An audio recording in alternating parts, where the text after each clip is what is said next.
So hello everyone, नमस्कार सबैजनालाई। हाम्रो चाहिँ स्टोर एप्रुभ भइसकेको छ र थप सेटिङ्सहरू हामी आज हेर्छौँ। जस्तो एक्जाम्पलको लागि यहाँ ड्यासबोर्ड छ, यहाँ क्याटेगोरिज छ, यहाँ आइटम्स छ, इन्भेन्टरी छ, अर्डर्स आएकोहरू यहाँ हेर्न सकिन्छ र सेटिङ्स छ। क्याटेगोरिज हेरौँ भने तपाईँहरूले क्याटेगोरिजहरू सेलेक्ट गर्न पायो। तपाईँहरूको आफ्नो चाहिँ छिटोमा चाहिँ स्टोर हुन्छ है। जस्तो छिटो अफिसियल्स भनेर लेखेको छ भने तपाईँहरूको छिटो अफिसियल्स भनेरै तपाईँहरूको आफ्नै पेज जस्तो हुन्छ स्टोर। हामी क्याटेगोरिज आफ्नो पेज भनौँ न अथवा आफ्नो स्टोरमा चाहिँ क्याटेगोरिज हालौँ। जस्तो इक्जाम्पलको लागि यो एउटा इकमर्स स्टोर हो होइन, र इलेक्ट्रोनिक्स हो भने म इलेक्ट्रोनिकको क्याटेगोरिजहरू हाल्न सक्छु। जस्तो इक्जाम्पलको लागि स्मार्टफोन, डिस्क्रिप्सन हालिदिँदा पनि भयो, नहालिदिँदा पनि भयो है। क्रिएट गरेँ मैले। अर्को भनेको ग्याजेट्स,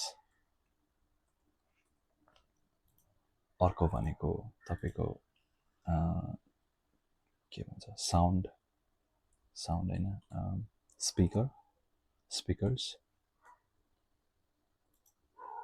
अहिलेलाई यति नै हालौँ है।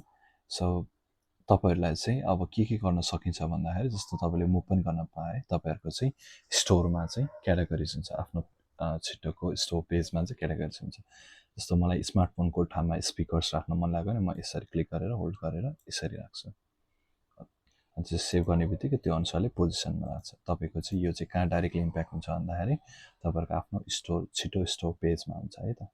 ल हामीले क्याटेगोरिज बनाइसक्यौँ, अब प्रडक्ट पनि बनाउनु पऱ्यो नि त। अब प्रडक्ट बनाउनलाई चाहिँ हामी आइटम्समा जान्छौँ र एड प्रडक्ट गर्छौँ, कुनै पनि एड गर्छौँ है। प्रडक्टको नाम चाहिँ के हुन्छ भन्दाखेरि जे भए पनि हाल्दा हुन्छ। जस्तो म इक्जाम्पलको लागि आइफोन 17 प्रो म्याक्स भनेर लेखिदिन्छु र हामीले चाहिँ कहाँ हाल्छौँ भन्दा स्मार्टफोन क्याटेगोरिजमा हाल्छौँ है। यो चाहिँ तपाईँहरूको आफ्नो पेजको क्याटेगोरी हो। यो चाहिँ छिटोको सर्च क्याटेगोरिजमा आउँछ अथवा छिटोको आफ्नै क्याटेगोरी छ त्यसमा चाहिँ गर्नु पऱ्यो। जस्तो एक्जाम्पलको लागि यहाँ छिटोको डिफ्रेन्ट क्याटेगोरिजहरू छ है। जस्तो audio and headphones, laptop and computer, smartphone, electronics. तपाईँहरूको आफ्नो निज बेस्डमा आफ्नो प्रडक्ट बेस्डमा चाहिँ हामी चुज गर्नु होला। जस्तो हाम्रो चाहिँ के छ भन्दा आइफोन 17 प्रो म्याक्स छ भने यो स्मार्टफोन्समा गनियो। अब आइटम टाइप प्रडक्ट हो कि प्याकेज, प्रडक्टै हो। अब सर्ट डिस्क्रिप्सन र फुल डिस्क्रिप्सन भनेर लेख्नुपर्ने हुन्छ हजुरहरूले है। जस्तो get the best deals of iPhone 17 Pro Max, one phone भएछ sorry, iPhone 17 Pro Max on FFICL। अब यो त एउटा सर्ट डिस्क्रिप्सन्स भयो। अब लङ डिस्क्रिप्सन जस्तो मान्छेहरूलाई चाहिँ स्पेक्सहरू यो भनेर देखाउनु छ भने चाहिँ त्यहाँ चाहिँ लङ डिस्क्रिप्सन्स हाल्नु पायो है त। जस्तो गेट भनेर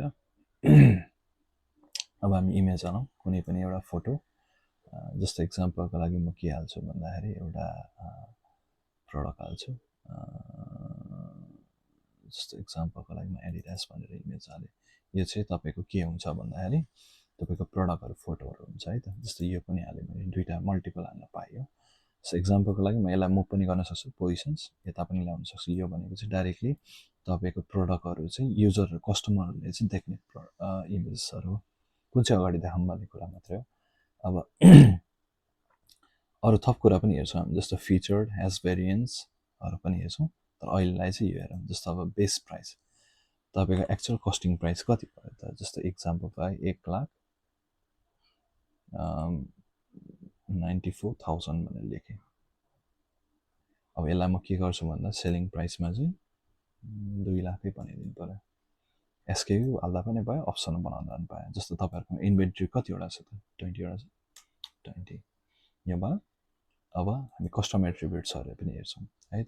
जस्तो इक्जाम्पलको लागि तपाईँहरूको चाहिँ एट्रिब्युट्स भनेको चाहिँ कस्तो हुन्छ भन्दाखेरि जस्तो मेटेरियलहरू आइरन हो कि निकल हो कि गोल्ड हो कि, अथवा इक्जाम्पलको लागि साइज कुन हो त। जस्तो अब एक्सेल हो कि लार्ज साइज हो कि अथवा स्मल साइज हो कि, जस्तो लुगाहरूमा होइन। यो चाहिँ इन्फो देखाउने ठाउँ है। जस्तो अब यो आइफोन छ नि त भने पछाडि मैले के गर्नु पऱ्यो भन्दा कलर्स भनेर लेख्छु। हामीसँग एभाइलेबल भएको कलर्सहरू रेड, कमा दिन्छु ब्लू, कमा दिन्छु ग्रिन छ। अब यसलाई म एड गर्छु भ्याल्यु यो भयो यो चाहिँ तपाईँहरूको के हो भन्दाखेरि एट्रिब्युट्स मात्र है इन्फो मात्र हो अरू केही होइन कलर्सको सेक्सनमा हामीले रेड ब्लू ग्रिन छ अरे अब मतलब आइफोन चाहिँ रेड पनि छ ब्लू पनि एभाइलेबल छ र ग्रिन पनि एभाइलेबल छ भनेर देखाएको साइजमा यस्तो प्रो म्याक्स प्रो भनेर मैले हाल्दै अरे एक्जाम्पलको लागि इट्स जस्ट एक्जाम्पल अब यदि रिलेटेड प्रडक्ट छ भने तपाईँहरूले सर्च गरेर जस्तै रिलेटेड प्रडक्ट भनेको चाहिँ कस्तो हुन्छ भन्दाखेरि तपाईँहरूले अरू अरू आइटम्सहरू पनि हाल्नुभएको छ एक्जाम्पलको लागि एयरपोर्ट भनेर सर्च हान्ने तपाईँहरूले यदि प्रडक्ट बनाउनु भएको छ भने एयरपोर्ट भन्ने प्रडक्ट सर्च हान्ने अनि त्यसरी सेलेक्ट गर्न पाएँ तर हामीसँग अहिले फर्स्ट प्रडक्ट हो त्यही भएर यो चाहिँ म गर्दिनँ अब ट्याक्स एन्ड एसइओ यो बारेमा चाहिँ तपाईँहरूलाई चाहिँ ट्याक्स एन्ड एसइओ भनेको चाहिँ कस्तो हुन्छ भन्दा छिट्टोको सर्चमा चाहिँ कसरी यसलाई चाहिँ अगाडि ल्याउने है त जस्तै एक्जाम्पलको लागि आइफोन 17 प्रो म्याक्स भनेर मैले हालेँ एन्टर गरेँ यो चाहिँ ट्याक्सहरू हाल्न पाएँ जस्तै युट्युबहरूमा हुन्छ अथवा जुनै फेसबुकहरूमा पनि हुन्छ है यो चाहिँ जस्ट छिटोको चाहिँ आफ्नै इन्भाइरोमेन्ट छ त्यहाँ चाहिँ सर्च अनुसारले ऱ्याङ्क हुन्छ त्यही भएर चाहिँ अलिक राम्रो हाल्नु पऱ्यो आइफोन 17 प्रो म्याक्स भयो best iPhone dealers in Dharan अथवा नेपाल भनेर पनि यसरी सर्च फिल्ड मतलब सर्च एसइओ हाल्न सक्यो अब जस्तै मैले क्रिएट प्रडक्ट गरेँ एज भेरिएन्सको बारेमा चाहिँ नेक्स्ट फिचर नेक्स्ट टपिकमा गर्छौँ नेक्स्ट भिडियोमा गर्छौँ अहिलेलाई गर्दैनौँ अहिले जस्ट क्रिएट प्रडक्ट गरौँ है त कङ्ग्रेचुलेसन्स तपाईँको चाहिँ एउटा प्रडक्ट लिस्टेड आउट भयो छिटो स्टोरमा नेक्स्ट भिडियो चाहिँ हामी के गर्छौँ भन्दाखेरि इन्भेन्ट्री म्यानेजमेन्ट सिस्टम हेर्छौँ त्यसमा काम गर्छौँ है त so that's it thank you